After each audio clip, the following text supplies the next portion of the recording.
des premiers quartiers de Cotonou, situé dans le 4e arrondissement, à Bokoji Lagune, est cet ensemble urbain qui a vu naître l'actuel président de la République, Patrice Talon. Riche de par sa culture, ses pratiques et ses rythmes, il se dévoile à nous dans cette émission. Allons à sa découverte.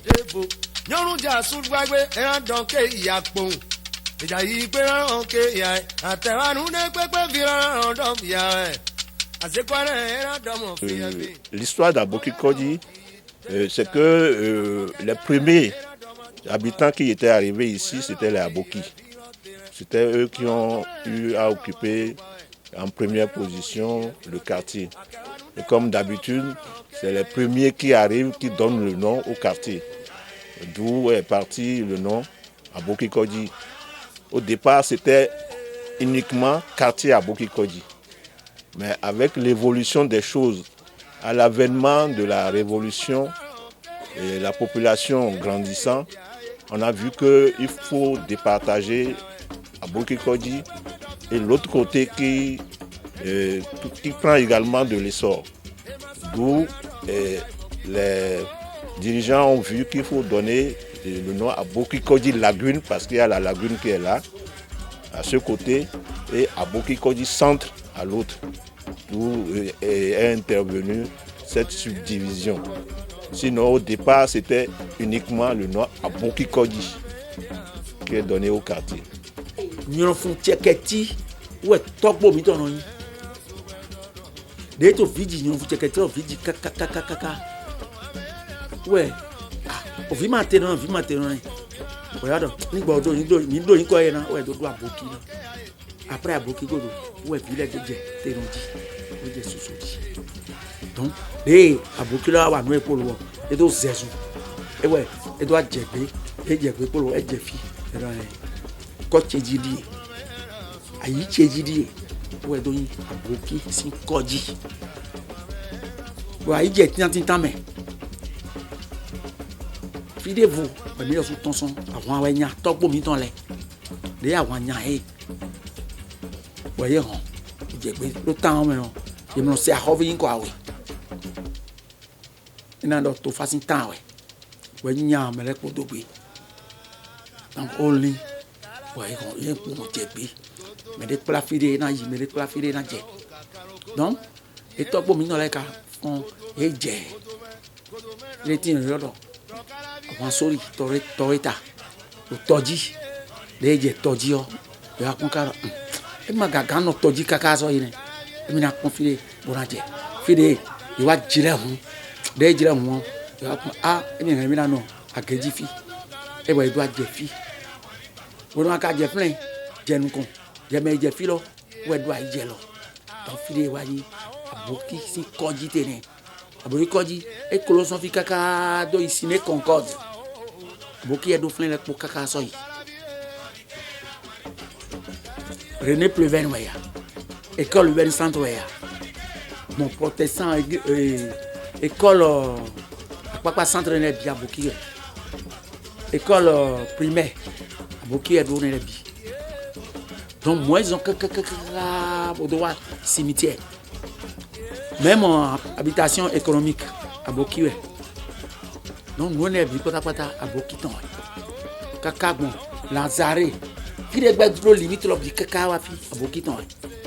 Donc we nous ya ja recadement ba egbe e we be me lesin tanto pa bo be asu e kun gba le biji de be wa igba le biji e ya igba le bi bon mais mi ton le ye ba se we e igba le bi na e kan ba nu le nko mo bon mi kan we kaka mi ba ni le kaka e maman do ami no constitutionnel il va donner mi 16 hectares 16 hectares alors kaka je fi egbe ni kan we mon filet mairie il est pour négatif mais peut m'assurer milano kaka toro vivi to finura no kaka bo kaka toro sera mi o kaka ro mi to finura no kaka toro sie kandalu ko jara se yunele ro kaka. Les populations qui vivent sont autochtones, sont des autochtones et la plupart étaient des pêcheurs. Quand ils arrivent pour pêcher, Et ils font plusieurs jours. Ne pouvant plus aller dans leur localité, ils sont obligés de rester au bord de la rive. Ils érigent des maisons de fortune et progressivement c'est transformé en taudis. Donc vous voyez, comme vous l'avez dit, il y a des appartements, des choses là. Donc la plupart étaient des pêcheurs. C'est après qu'il y a eu des acquéreurs, des étrangers qui sont arrivés dans le quartier et qui ont collaboré avec ces pêcheurs-là. Donc pour maintenant, ils ont des filles, ils ont tordis, mais ils ont les clés. Mais tordis, ouais, donc pour maintenant les temps, ils ont tordis, ouais, non, tordis, mais les pouvoir moi, ils ont tordis. Bon, puis des d'autres, des canaux d'autres, ce gâteau, mais si nous autant les, ils ont roulé, l'ont d'amis, l'ont baillé, n'a glissé côté. Donc, nous ils ont aller.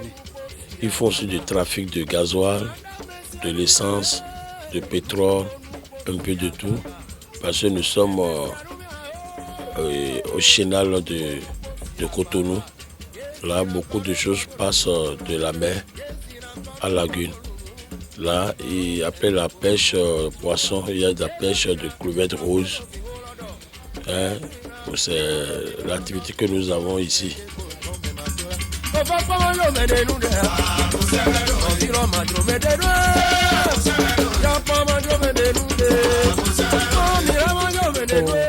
Abekɔdzi la gbe si nyɔnu le ye nyɔnu ɖe bo yi wɔna adzɔ ye no wɔ adzɔ mi sɔ ɖo groupement le par exemple mi ɖo mɔ degon mi to ene mi ɖo groupement bɔn ye no hi degon bɔn ne sagbɔn awon li file mi bɔ ɖo groupement bɔn ye no ba yi akanju mi to ye no mɛ bɔn no do go mɛ bɔn no ze yi to lɛ mɛ mi sɔ ɖo groupement de vo bɔ wɔ yi nyɔnu le bɔn kple to mi mɔ blɛ foto mi to ene akokoe ye no sɔ no ba yi emporter ton bɔn no ze gbɔn file donc abekɔ si nyɔnu le adzɔ atɔ wɔ yi na côté éducation vi mi ton le de no do nyɔnu le sukpɔ ton no ya zɔ me ye wole bona zɔ ton le di sukpɔ ko yin nu to ye me ezun wɔ me ko le so no yi don yi exemple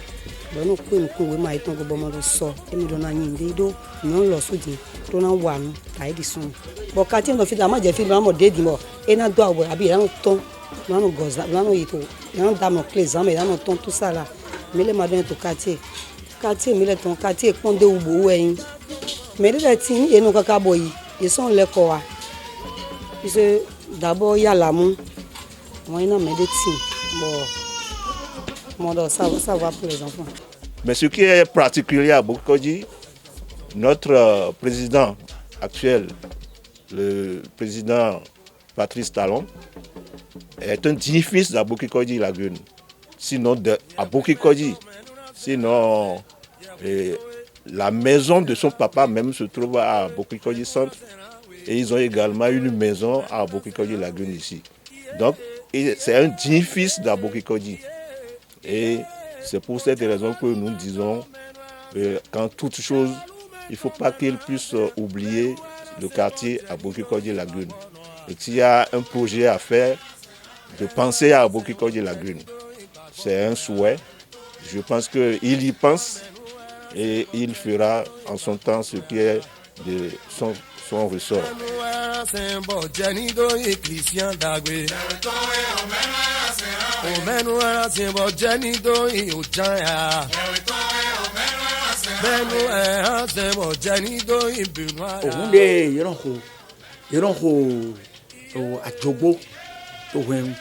Adjogbo de kan ho e ba yi ohun o me wa leton yi so ran ho o ngangbo bo ni nde jole ngangbo ne yon jiro bo yon ho ne le na me donc ohun wo en ton e so do bo yon ho mambo wo ran bo ni ohun tambo yon ho e so ran do gbe bo yon ho le bo yo teme e me hun ta lopo hun ta susu e l'ethnie, c'est prioritairement Gou et Tofin.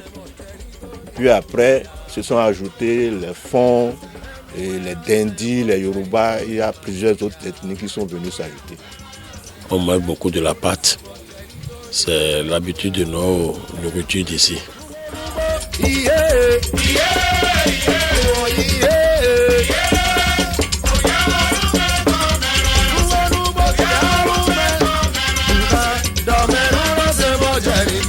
Trois distractions pour les jeunes dans le quartier. Premièrement, le foot. À part le foot, ils ont un couvent de Egungun. Et chaque année, ils organisent Egungun pour jouer. Il y a un couvent aussi de Zapeto, les gardiens de nuit.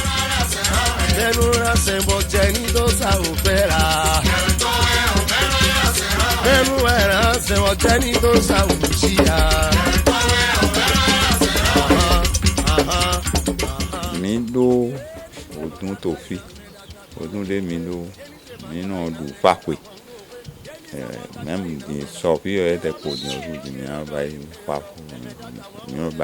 pakwe ro to poro poropo so ene wo eno tun aro toji edo to legba da ho ko piton bo o to eno sen wo e to va di donc eze nego na mo sanpeto se wo ni de no choto to ho dai pe popo no do ato to cho sanpeto no choto e ka no choto e tina na do jira come do o ye ma no kwa bundo come ye ma wa dande ma ba inde ni ne le we tina o ka yin mo o to no sen ma me lo posin o tun ma lo me lo po mondo la va.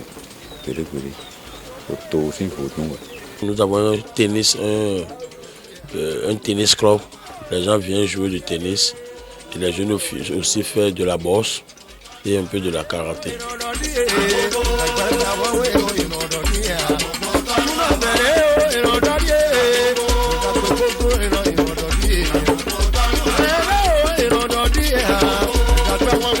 Moi, je dis ici, le grand travail qui reste à faire pour l'infrastructure, c'est l'aménagement de la berge lagunaire.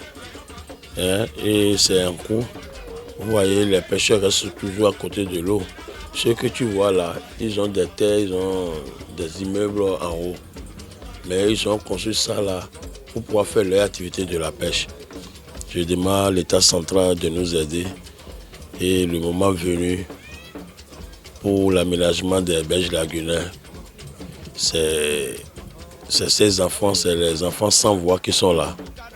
De regarder aussi dedans et de réserver une portion pour les pêcheurs aussi, de continuer leur activité après l'aménagement de la berge lagunaire.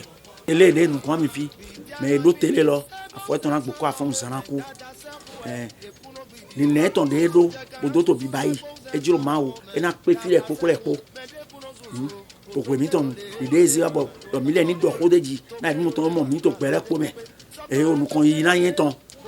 Pour l'enseigner, on a toléré les picots à quoi t'attends. Et dans ces baies, à ce moment-là, à ce moment-là, sur dans ces baies, bébé, nous te vivons, tu es bien, Mao, pour dire, mais vous pouvez être, mon Dieu, n'a rien. Vous êtes trop frère, pour tout découvrir, si Djera, mi-temps. Guillaume, Atanas, Patrice Talon. Dernier Aboukodi sin Fidji. Mito de Rone. Moudon nous connaissons ton enfant de Djaouidjaï. Nemeto de Rone. Ils ont eu l'homme de Aboki. Pour tout temps, mais toi quand dit Bedjaoui. Pourtant, son Tiagmanisin Koukame. Oui, Demessé, sin Fidji. Pour pas être robot, pour pas être Aboukodi. Donc, Mito Moudodé. Pour lui donner l'eau, nous connaissons ton enfant de Djaouidjaï. Aïkadeze, boto tolo gelado, boto rien. Et jiro ma uta me ko ton rien. Il est ton rien qui goye ton rien. Ko gbe na fane. Nous ton le pour na no kanji, bo na toto. Asole pour ba ibran jila bo ko jilo sudo, bran jila to le pour me do dire bi ba do. Mo na yan fon je bo jai ne.